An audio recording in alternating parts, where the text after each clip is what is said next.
नमस्कार दोस्तों, welcome back to my channel friends. मैं आप सबका अपने चैनल स्टॉक्स फॉर लाइफ पे बहुत स्वागत करता हूं। Welcome to HTFL family. Dear family, पता है शाम को मेरी एक वीडियो जिसका नाम है स्टॉक फटाफट या न्यूज़ फटाफट, जहाँ वीडियो एक चर्चा ने कौन से स्टॉक में क्या न्यूज़ आ रही है और क्या बेस्ट बाइंग लेवल इमर्ज हो रहा है। दोस्तों इतना होमवर्क मैं आपके लिए करके ला रहा हूँ, लेकिन आज का दिन फिर खास है दोस्तों, बिकॉज आज फिर निफ्टी में गिरावट देखने को मिली। लेकिन दोस्तों आपके लिए मैंने काम आसान कर दिया है। कौन से 15 वो स्टॉक हैं जिसको आप खरीद सकते हैं और आईआरसीटीसी के नतीजे कैसे आए, क्या करना है, बाई होल्ड या फिर सेल। और कल अगर आपको लकीली मिल चुका है आईआरएफसी का आईपीओ, तो भाई करें क्या, इसको सेल कर दें, निचले लेवल पर खरीद लें, जीएमपी नहीं सही चल रहा है, लॉन्ग टर्म निवेश कैसे है। दोस्तों मैंने अपने फाइनल कॉल इसमें दे दिया है। और गाइस इस वीडियो में लाइक का जो रिकॉर्ड है वो करने के लिए बहुत तहे दिल से शुक्रिया दोस्तों। 300 के ऊपर लाइक आपने दिए हैं और बस 2000 रिव्यू, लेकिन यस आपका दोस्तों जो लाइक है ये बतलाता है कि आप कितना हमें सपोर्ट करना चाहते हैं। सो आप सबको तहे दिल से शुक्रिया। अब वीडियो दोस्तों स्टार्ट कर लेते हैं। सबसे पहले स्टॉक के बारे में डिस्कस करो दोस्तों, तो क्या है पीडीलाइट इंडस्ट्रीज। जी हाँ दोस्तों, आज इनके Q3 के नंबर्स आने वाले थे। नंबर्स दोस्तों बहुत ही शानदार है, इवन मैं खुद चौंक गया। ऐसा क्यों मैं बोल रहा हूँ दोस्तों, तो गाइस आप देख सकते हैं कि जो इनके प्रॉफिट हैं वो कितने बढ़ चुके हैं। 330 करोड़ से कितने हो चुके हैं, 490 करोड़। इनके रेवेन्यू में भी बहुत अच्छा उछाल देखने को मिल रहा है। ईपीएस की बात की जाए तो 6.50 से कितना हो चुका है, 8.06, जो कि बहुत शानदार है। मेरे हिसाब से दोस्तों आपको माल नहीं बेचना चाहिए और दोस्तों इसमें खरीदने का मौका हो सकता है। अगर निफ्टी गिरे तो इसको टारगेट कर लीजिएगा और इसको बस उठाना ही है। मेरे हिसाब से दोस्तों लॉन्ग टर्म में एक अच्छा बेट हो सकता है। आपके पास है, माल दबा के बैठिए। लॉन्ग टर्म दोस्तों जिस हिसाब से इसने परफॉर्मेंस दिया है और जो इसका लॉन्ग टर्म का चार्ट है बहुत ही स्ट्रांग है दोस्तों। फंडामेंटली बहुत ही अच्छी कंपनी है और एक मल्टी बैगर के रूप में उभरी है। मेरे हिसाब से आपको होल्ड एंड कंटिन्यू करना चाहिए। अच्छी बाइंग लेवल जानना है दोस्तों, तो एक लाइक डिप मारता है तो कर सकते हैं। करंट लेवल भी ख़राब नहीं है, लेकिन एक डिप का इंतजार करिए। निफ्टी लाल में है, ऑफकोर्स उसको आपको मौका मिल सकता है, मिलेगा तो बस चौका मार दीजिएगा। उसके बाद बात की जाए आईआरसीटीसी की, दोस्तों मैंने आज के दिन नतीजे बोल दिए हैं। यस दोस्तों, ईयर ऑन ईयर बहुत गिरावट देखने को मिली, लेकिन क्वार्टर ऑन क्वार्टर अगर आप देखिएगा तो डबल हो चुके हैं, इवन 2.5 गुना। बहुत ही दोस्तों इन्होंने अच्छा रिजल्ट दिया है as per the current market scenario, जहाँ पे दोस्तों आपको पता है कोविड का इम्पैक्ट सबसे ज़्यादा पड़ा था। तो मेरे हिसाब से मेरे पास बहुत निचले लेवल से हैं और दोस्तों मैं ऐसे इन्वेस्टर बहुत संतुष्ट हूँ। आप क्या करने वाले हैं ज़रूर कमेंट बॉक्स में राय को बताइएगा। लेकिन मेरे हिसाब से दोस्तों कंपनी बहुत ही टॉप नॉच वाली है, ग्रोथ मेकिंग है, ऑफकोर्स टाइम लगेगा, लेकिन अदर पीएसयू से मुझे अच्छी मीन्स दिखाई पड़ती है। बिकॉज जो इनके बिजनेस मॉडल हैं सीधा पब्लिक को टारगेट करते हैं और दोस्तों इनके पास निंजा टेक्निक्स हैं बहुत सारे लाइक प्रोडक्ट को सेल करने का और एक मोनोपोली क्रिएट करते हैं। तो मेरे हिसाब से दोस्तों आपके पास है, एकदम घबराने की आवश्यकता नहीं है और ये करंट मार्केट प्राइस भी ख़राब नहीं है। 1400 के लेवल मिले तो बाई कर सकते हैं, उसके नीचे मिले तो सुपर बाई होगा। बहुत लोग ऐसे बोल रहे थे सर 1350 के लेवल पे लिए हैं एज पर योर रिकमेंडेशन, क्या करें।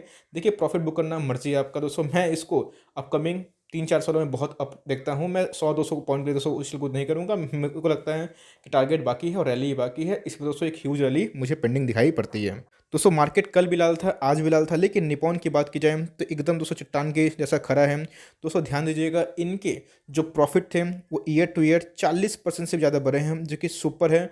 मैं अपनी बात बोलूँ दोस्तों 300 के नीचे बाइंग प्राइस है हमारी और दोस्तों मैं मीन्स 20-30 पॉइंट के लिए लाइक उसको बेचना नहीं चाहता। मुझे लगता है कि एक साल के अंदर ये ज़रूर 400 के मार्क को तोड़ सकता है। यस गिरावट भी होगी तो अपॉर्चुनिटी है, मैं इसमें ऐड करूँगा। बिकॉज इनके जो प्रॉफिट है मुझे दोस्तों बहुत ही अच्छे देखने को मिले और जिस हिसाब से आज का परफॉर्मेंस है ये दिखलाता है कि निचले लेवल से इसमें स्ट्रेन जारी है। आप चाहें तो इसमें प्रॉफिट बुक कर सकते हैं, चाहे तो इसको होल्ड कर सकते हैं। एचडीएफसी एएमसी के बाद दोस्तों बहुत ही अच्छी कंपनी दिखाई पड़ती है। तो रिलायंस में दोस्तों एक्मुलेशन हो सकता है। जी हाँ दोस्तों, मैं बोल रहा हूँ लॉन्ग टर्म निवेशक के घबराना नहीं है। इस गिरावट में आपको माल एक्मुलेशन करना है। बहुत सारे कारण हैं जहाँ पे इसमें पिटाई देखने को मिली। ओटो से बिजनेस में रेवेन्यू फॉल हो गया तो क्या दिक्कत है दोस्तों। अपकमिंग टाइम्स में रिलायंस में जो जियो बिजनेस है, रिटेल बिजनेस है, बहुत बड़ा बन सकता है। यस टेम्प्रोरी कुछ हर्डल्स देखने को मिलेंगे, लेकिन नज़रिया 3 से 5 साल का है। मुझे लगता है कि 2021 में थोड़ा सा टफ सिचुएशन देखने को मिलेगा। बहुत सारे सब्सक्राइबर से भी कुछ ना कुछ लाइक देखता हूँ दोस्तों, वो लोग भी सही अनुमान लगाते हैं। मेरे को भी लगता है तो 2021 में उतना अब नहीं भाग सकता है, भागेगा भी तो एक लिमिटेशन में रहेगा, लेकिन नज़रिया 5-10 साल का रहेगा। ज़रूर दोस्तों आपको जो रिलायंस एक मीन्स आग बनते हुए देखने को मिलेगा। 2400 का स्टॉक है, आज 1900 के नीचे दिखाई दे रहा है। आप चाहे तो एकोमोडेट कर सकते हैं। और आपने अगर दोस्तों 1900 पर लिया है मेरे वीडियोज़ को देख के तो कोई घबराने वाली बात नहीं है भैया। 10-20 पॉइंट 50 पॉइंट ही डाउन हुआ है। हैबिट रखिए दोस्तों कि अगर मार्केट में फर्दर करेक्शन आता है तो और भी डाउन जा सकता है, तो अपने माइंडसेट मजबूत रखिए। कंपनी फंडामेंटली बहुत ही स्ट्रांग है, निफ्टी में आने वाली कंपनी है, तो घबराने की बात नहीं है।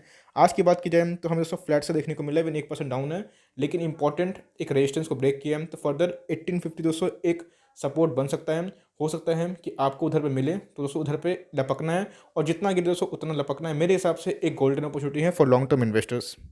ट्राइडेंट ने भाई बहुतों को चौंका दिया। इनके दोस्तों आपको पता है कि एक कॉर्पोरेट एक्शन देखने को मिले थे, 50 करोड़ का इन्होंने कमर्शियल पेपर इशू किया था। लेकिन जहाँ लोग शॉर्ट कर रहे थे, उधर दोस्तों आज ट्राइडेंट में बहुत लोग लॉन्ग हो गए। तो इसके पीछे की वजह अभी तक मुझे पता नहीं चली है, मैं इसके ऊपर रिसर्च कर रहा हूँ। जैसे ही पता चलेगी दोस्तों तो मैं वीडियो बना के आपको बता दूंगा। तो आज के दिन की बात की जाए, 10% का अपोजिट देखने को मिल रहा था। और बात की जाए, मैं लाइक इनके लाइक ऑर्डर बुक भी देख रहा था, तो भैया एनएससी पे ही मैं देख रहा था कि इनके ऑलरेडी ऑर्डर बुक लग चुके हैं। तो कल भी एक तेज़ी की आशंका है। यस कंपनी बात की जाए अपने लेवल से 25% करेक्ट हो चुकी थी। अब दोस्तों एक भयंकर तेज़ी देखने को मिली है, तो भाई देखना बनता है कि कहाँ जाता है। मेरे हिसाब से हम आपके पास 16 के लेवल पे है, आप इसको होल्ड एंड कंटिन्यू कर सकते हैं। इस पे आप चाहे तो लॉन्ग टर्म का दाव भी खेल सकते हैं। नवीन फ्लोरिन इंटरनेशनल गिर क्यों रहा है दोस्तों, वो छोड़ दिए, नवीन गिर क्यों रहा है ये देखिए कि आरती इंडस्ट्रीज भी गिरा था जब उनके नतीजे ख़राब थे। लेकिन दोस्तों इनके नतीजे बहुत ही शानदार हैं। आरती इंडस्ट्री के नतीजे ख़राब थे, गिरा, फिर भागा, फिर नतीजे अच्छे दे दिए। तो ऑफकोर्स होता है, प्रॉफिट बुकिंग चलती है, सामने बजट आने वाला है, बहुत सारे सत्र आने वाले हैं। फंडामेंटली बहुत ही स्ट्रॉन्ग कंपनी दोस्तों। इनके पैरामीटर्स आरओई मान लीजिए, इनके दोस्तों लाइक अदर मैट्रिक्स मान लीजिए, बहुत ही अच्छी कंपनी है। और मेरे हिसाब से आपको होल्ड एंड कंटिन्यू करना चाहिए, पैनिक में नहीं आना चाहिए। आपको मिले तो लेवल लेवल पे उठाइएगा दोस्तों। और मेरे को लगता है कि आने वाले 1-2 सालों में अच्छा रिटर्न ज़रूर देगा। शॉर्ट टर्म में बात की जाए मार्केट में, जैसे मैंने बताया कि बजट है तो प्रॉफिट बुकिंग देखने को मिल रही है। लेकिन गाइस भूलिएगा मत, आपको अच्छे से पता है कि रिसेंटली हमने क्या देखा था कि स्मॉल कैप से मिड कैप में कन्वर्ट हो गया है। तो ऑफकोर्स बहुत ही बढ़िया कंपनी है, आज आपको अच्छे खासे डिस्काउंट में अवेलेबल दिखाई पड़ रहा है। आज दोस्तों मैंने इसमें थोड़ा सा ऐड भी किया है। बजाज फाइनेंस की बात की जाए तो बहुत ही क्वालिटी स्टॉक है दोस्तों। आज की बात की जाए तो 4800 के लगभग दिखाई पड़ रहा है, मोर और लेस उसी के लेवल पे सस्टेन करता हुआ दिखाई पड़ रहा है। एकदम दोस्तों एकोमोडेशन का जोन आ चुका है। 14 मीन्स दोस्तों बात की जाए 4000, तो भाई बहुत डीप हो जा रहा है, उसके बारे में मैं डिस्कस नहीं करूंगा। अभी इनिशियल की बात की जाए तो 4650 ये दोस्तों अपना जीटीटी लगा के रखिए, क्या पता आपको मिल जाए। और कभी 4500 का लेवल मिलता है, घबराना नहीं है। इसके पहले दोस्तों मैंने टॉप पिक्स में इसका भी वर्णन करा है। बहुत ही फंडामेंटली स्ट्रॉन्ग कंपनी है। और मेरे को लगता है दोस्तों कि आपको इधर पे पैनिक नहीं करना चाहिए, दिलरे दिखाइए। 1700 से स्टॉक 5300 चला गया था, फिर गिर रहा है, भाई गिरेगा भागेगा, यही नियम है। 1-2 स्टॉक करिए, चूंकि स्टॉक का साइज थोड़ा बड़ा है, चाहे तो अवॉइड भी कर सकते हैं। इसकी जगह मुथूट फाइनेंस में खरीदारी कर सकते हैं, अच्छा बाइंग लेवल पे है। या दोस्तों इसको लॉन्ग टर्म निवेश करना चाहते हैं तो भैया मल्टी बैगर था और रहेगा, बिकॉज बिजनेस बहुत दमदार है। आप चाहे तो इसमें एकोमोडेशन जारी कर सकते हैं। एचडीएफसी में मैंने देखा बहुत सारे सब्सक्राइबर बोल रहे थे सर आज मैंने खरीद लिया, कोई गुनाह किया? ऑफकोर्स नहीं, बहुत अच्छा लेवल है। और गिरे तो बस इसमें ऐड करना है। ऐसे स्टॉक लॉन्ग टर्म में अच्छा खासा वेल्थ क्रिएट करते हैं। आज गैप डाउन देखने को मिली भैया, बैंक तो भाई रिकवर हो गया लेकिन एनबीएफसी रिकवर नहीं हो पाए, जिसकी वजह से हमें थोड़ी गिरावट देखने को मिली है। मेरे हिसाब से आपके पास है होल्ड एंड कंटिन्यू। दोस्तों देश का नंबर 1 एनबीएफसी है, हाउसिंग लोन बांटती है और बहुत ही बड़ी कंपनी है दोस्तों। तो कभी गवर्नमेंट ऐसी कंपनी को डूबने नहीं दे सकती। बड़े बड़े मंदी भी देखे हैं दोस्तों, तो घबराने की बात नहीं है। एड और डिप्स करते जाइए और भाई इसको लॉन्ग टर्म तक होल्ड करते जाइए। तो नैम इंडिया भी दोस्तों थोड़ा सा आज स्ट्रेंथ दिखाया था इस गिरावट में। और एचडीएफसी एएमसी भी गिरावट में स्ट्रेंथ दिखा रहा है, लेकिन नो डाउट दोस्तों 3000 का लेवल तो रहा है। तो ऑफकोर्स एक ट्राई कर सकता है 2850। दोस्तों ध्यान दीजिएगा, शब्दों में ट्राई में बोल रहा हूँ, गारंटी नहीं है। आपका जीटीटी उस लेवल पे होना चाहिए 2850 के लगभग पे, उधर पे आए तो खरीदिएगा। बहुत ही अच्छी कंपनी है, लेकिन यस रिजल्ट उतने अप टू द मार्क नहीं थे, लेकिन दोस्तों दूसरे हाथ में उतने खराब भी नहीं थे। यस निपॉन के रिजल्ट बहुत ही शानदार थे, इसलिए मैं इसमें रैली एक्सपेक्ट कर रहा हूँ। लेकिन एचडीएफसी एएमसी आपकी फर्स्ट प्रायोरिटी होनी चाहिए।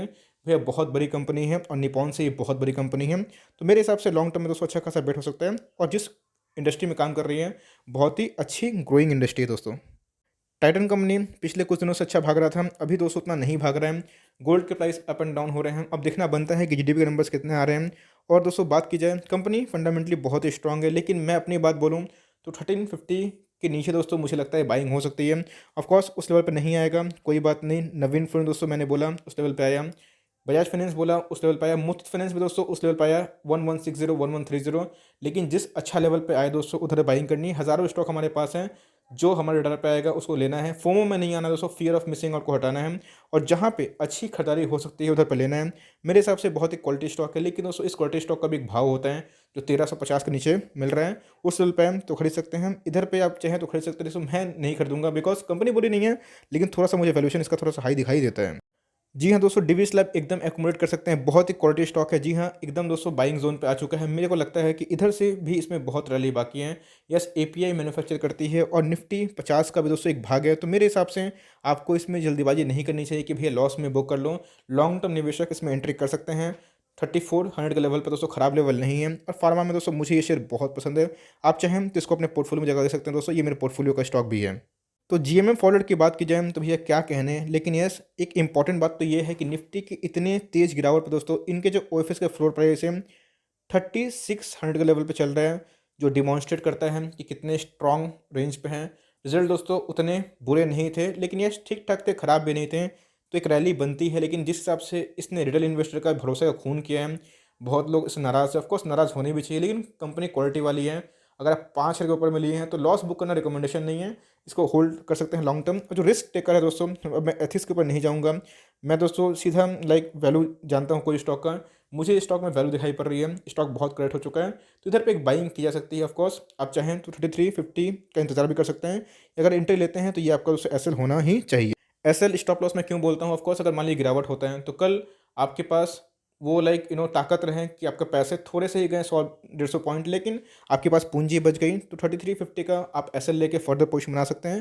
रिजल्ट खराब नहीं थे, एक रैली पेंडिंग है मेरे हिसाब से। अगर 4000 का मार्केट पूरा करते हैं 10 से 12-15% दोस्तों हमें रैली देखने को मिल सकती है। लॉन्ग टर्म में निवेश किया जा सकता है, लेकिन अब बहुत लोग इससे नाराज़ है तो मैं उसमें टिप्पणी नहीं दूंगा, लेकिन ऐसे कंपनी खराब नहीं है। हैवेल्स की बात की जाए, बहुत अच्छा शानदार स्टॉक है, रिजल्ट बहुत ही बेहतरीन थे इनके, और पॉलीकैब की भी दोस्तों काफ़ी बेहतरीन हमें देखने को मिले।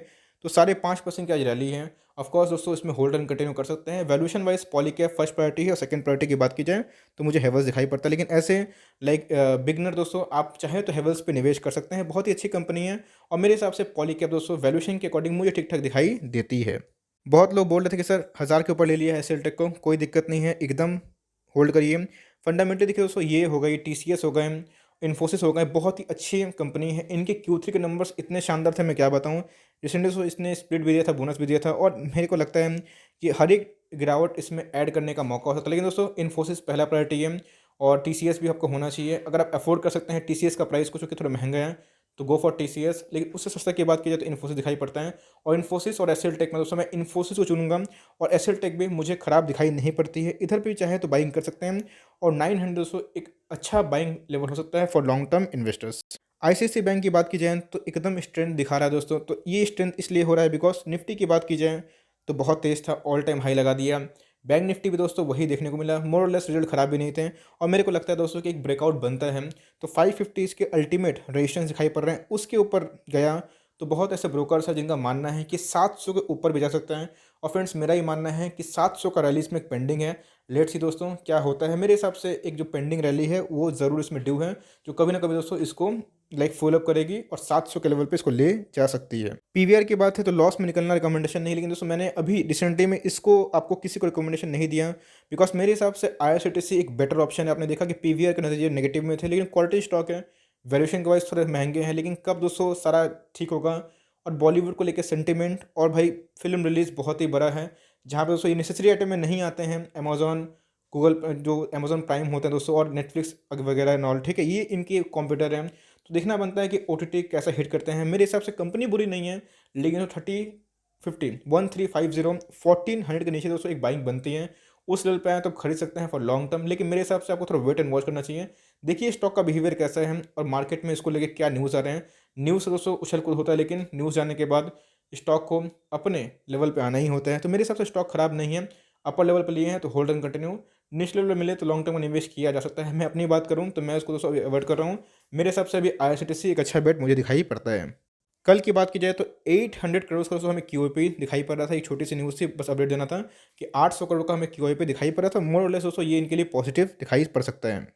एस्ट्रल पॉलिटेक्निक में दोस्तों आपको पता है कि 900 के लेवल से हमने इसको लिया हुआ है, आपको दिखाया भी स्क्रीनशॉट, और बताया भी कि कैसे हम लोग प्लानिंग करके एमओएस निकालते हैं, मार्जिन ऑफ सेफ्टी। बहुत पुरानी वीडियो है, आप जाकर देख सकते हैं मेरे प्लेलिस्ट में। एनीवेज, तो अभी की बात की जाए तो भैया बोनस होगा तो हम लोग को बहुत फ़ायदा होगा। 900 के लेवल से हैं भाई, स्प्लिट बोनस जो भी देगा तो हमारे शेयर्स मल्टीप्लाई हो जाएंगे। लेकिन इस बोनस को चेस नहीं करना है, स्टॉक में वैल्यू दिखाई पड़ती है तो जाना है। हो सकता है कि बोनस की न्यूज़ की वजह से और भी भाग जाएँ, लेकिन अपर लेवल पर नहीं लेना है। चाहे जितने भी क्वालिटी स्टॉक है, ये नहीं मिलेगा, रिलैक्सो मिलेगा, रिलैक्सो नहीं मिलेगा, आईआरसीटीसी मिलेगा। मिड कैप में दोस्तों हज़ारों स्टॉक है, बस बोनस को न्यूज़ को लेकर चेज़ नहीं करना है। अच्छा रडार पे आए, अच्छा एमओएस पे आए, बस झपट लेना है। बोनस दोस्तों अच्छे स्टॉक देते ही रहेंगे, आज नहीं तो कल। तो बोनस को चेस मत करिए, अच्छा स्टॉक है तो ही इसमें निवेश करिए। मेरे हिसाब से मैं इसको दोस्तों होल्ड एंड कंटिन्यू करूँगा। मुझे पता है कि आपने खरीदा है, अगर आप मुझे सीरियसली फॉलो करते हैं, मैंने इस स्टॉक को बहुत बार दोस्तों आपको खरीदने की रिकमेंडेशन भी दिया है।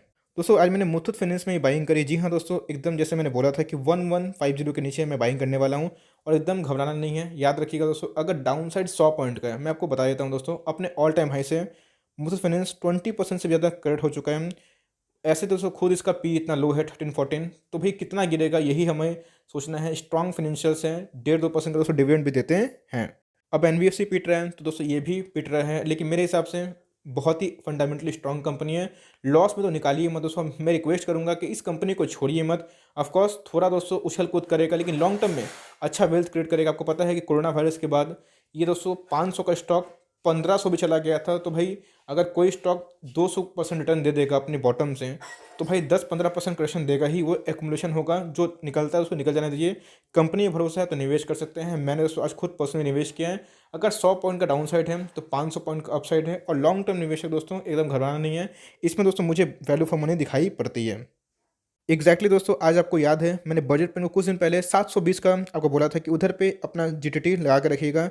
यस बोला था कि नहीं, जरूर कमेंट बॉक्स में बताइएगा। एग्जैक्टली दोस्तों 720 पे आ जाया था। यही होता है, ये प्राइस सेक्शन था दोस्तों, कुछ लाइक रॉकेट साइंस नहीं था। ऑफकोर्स एक्सपीरियंस ही मैटर करता है, तो आप चाहें तो इधर पर निवेश कर सकते हैं। 700 से 720 ये इसके अल्टीमेट सपोर्ट उमर सकते हैं। 800 के ऊपर चला गया था। फंडामेंटली बहुत अच्छा स्ट्रॉन्ग कंपनी है दोस्तों। अगर मैं बात करूँ एशियन पेंट की और बजट पेंट की, ये दोनों स्टॉक आपके पोर्टफोलियो में होने चाहिए अगर आपको डिफेंसिव खेलना है और एग्रेसिव भी खेलना है। मेरे हिसाब से लॉन्ग टर्म में दोस्तों दोनों स्टॉक और भी फलेंगे फूलेंगे, और घबराना नहीं है। एशियन पेंट गिरे तो डबल लेना है, और बजट पेंट भी गिरे दोस्तों तो लेना है। लेकिन ये शॉर्ट टर्म में पेन दे सकते हैं, बिकॉज रैली को ज़्यादा ही आ गई है। लेकिन बजट पेंट भी दोस्तों एचटीएफएल का टॉप पिक स्टॉक है। तो गाइस येस बैंक के बारे में बात की जाए तो हमें आज भी दोस्तों एक गिरावट देखने को मिली है। इसके पीछे में दोस्तों दो न्यूज़ है। सबसे पहला न्यूज़, एक ब्रोकर हाउस ने इसको 11 का टारगेट दिया है, और दूसरा 906 का। तो ऑफकोर्स इनके लाइक जो स्ट्रेस हैं वो अभी ख़त्म नहीं हुए हैं एनपीए के। इनके जो प्रशांत कुमार है, जो इनके सीईओ हैं, उनका मानना है कि अपकमिंग कुछ क्वार्टर्स में ये बढ़ते हुए देखने को मिल सकते हैं। तो ऑफकोर्स ये दोस्तों फैक्टर करने की कोशिश कर रहे हैं, तो इसलिए इसमें गिरावट देखने को मिल रही है। टाटा कंज्यूमर प्रोडक्ट्स दोस्तों एकदम जो हमारा जिट्टी का लेवल था उस लेवल पे आ चुका है। 600 का स्टॉक था दोस्तों, हमने 565 के लेवल पे बोला था। जीटीटी एकदम दोस्तों उस लेवल पे दिखाई पड़ रहे हैं।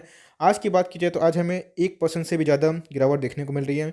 आज के लोग की बात की जाए तो 561 का लेवल दिखाई पड़ रहा है। बहुत ही क्वालिटी स्टॉक है दोस्तों, और निफ्टी 50 में जब आएगा तो एक रैली बनती है। मेरे हिसाब से आपको घबराना नहीं चाहिए, जब मिले दोस्तों उसको ऐड करना है, बिकॉज बहुत ही क्वालिटी स्टॉक है। और मेरे हिसाब से बहुत जल्दी ही निफ्टी 50 का हिस्सा बन गया है, बन गया ही दोस्तों, बन सकता है। तो अगर एक आएगी दोस्तों रैली तो ऑफकोर्स एक वेलकमिंग है। टारगेट हाउस की बात की जाए, ब्रोकर हाउस की टारगेट दोस्तों बहुत ही अब दिखाई पड़ रहा है।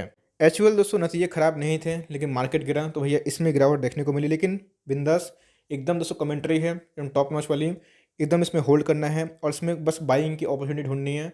करंट मार्केट प्राइस की बात की जाए तो 2304 दिखाई पड़ रहा है, एकदम बाई कर सकते हैं बेझिझक दोस्तों। और बात की जाए इसके पहले की 2250 इसका अल्टीमेट सपोर्ट है, तो उधर पे एक बाइंग की जा सकती है।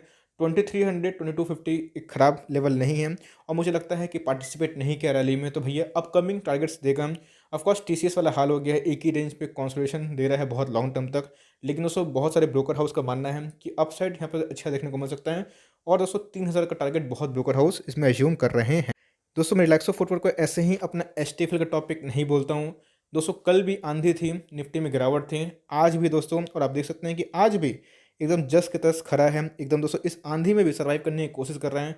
843 दोस्तों इसके अल्टीमेट लेवल दिखाई पड़ रहे हैं, और कुछ ज़्यादा गिरावट देखने को नहीं मिला। इनके पीयर्स गिर रहे हैं, लेकिन दोस्तों ये नहीं गिर रहे हैं। बहुत ही क्वालिटी स्टॉक है एकदम दोस्तों, इसको डरना मना है, और गिरे तो बस लपकना है। लॉन्ग टर्म तक होल्ड करिए फ्रेंड्स, बहुत ही अच्छा चार्ट है और बहुत ही अच्छा रिटर्न भी दे सकता है। So at last but not the least Aarti industries का नतीजा दोस्तों मैंने देखा, ईपीएस में अच्छा खासा उछाल देखने को मिल रहा है, और रिजल्ट दोस्तों मोर लेस मुझे खराब नहीं, मुझे अच्छे ही दिखाई पड़े। आपके पास से होल्ड एंड कंटिन्यू कर सकते हैं, बहुत ही क्वालिटी स्टॉक है।